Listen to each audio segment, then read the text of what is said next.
Hello, everyone. This is Tom Fox, and I'd like to welcome you to the Daily Compliance News. The Daily Compliance News is an offering of the Compliance Podcast Network.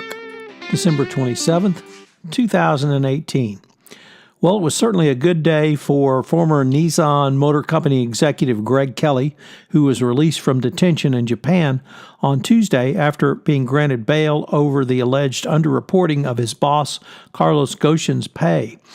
The late-night release of Kelly followed an approval of a request filed for bail last week. He's freed on 70 million yen, which is approximately $635,600 bail, ending his more than month of imprisonment. He has conditions which require him to wear a bracelet and stay in Japan.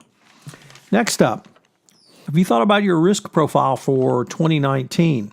Interestingly, India is becoming or had its busiest year ever in corporate deal making as more foreign buyers are spending more than in China. What that means for your compliance program is that even if China was at the highest risk because of the Communist Party and the other issues around corruption in China, you may need to take a look at India for that going forward. Next, we have two stories from the world of sports. The first is, how do you vet the sponsors if you have sponsorships for your company? So take the Washington Redskins, who recently concluded a deal with the Chinese company Huawei Technologies to provide free internet service, or rather free Wi-Fi service, at their stadium. It was certainly a huge marketing coup for Huawei, hankering to beef up its U.S. business and boost its image inside the Beltway. But a federal advisor read about the partnership, and he knew that FedEx field suites were frequent haunts for lawyers and senior executives. This led to an unofficial federal complaint, which led to the Washington Redskins actually tearing up the deal. The maneuver is part of a year-long U.S. government effort against Huawei. How do you risk vendors or those who are even giving sponsorships to your organization in terms of goods or services for the right to advertise with you? Are you vetting them from a compliance perspective? Are you vetting them from a national security perspective and a wide variety of other perspectives? It certainly demonstrates why you need to risk rank going forward.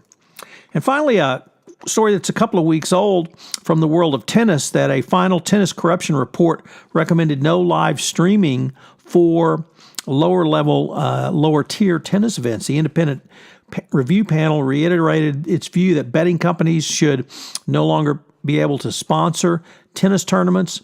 Ban on sports betting for live scoring data was initially proposed for all events leading up to $25,000 in prior money.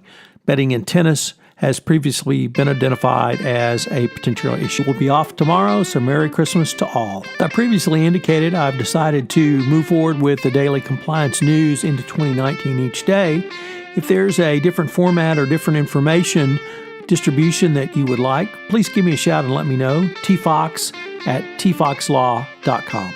Also, I hope you will check out some of the new offerings on the Compliance Podcast Network.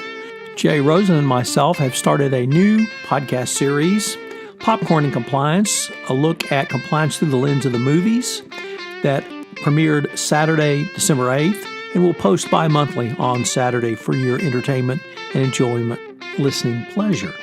Finally, Mary Shirley and Lisa Fine have premiered their new podcast, Great Women on Compliance. I hope you will check that out. It's a great podcast series. We have several other offerings that we are in production and will go live after the first of the year on the Compliance Podcast Network.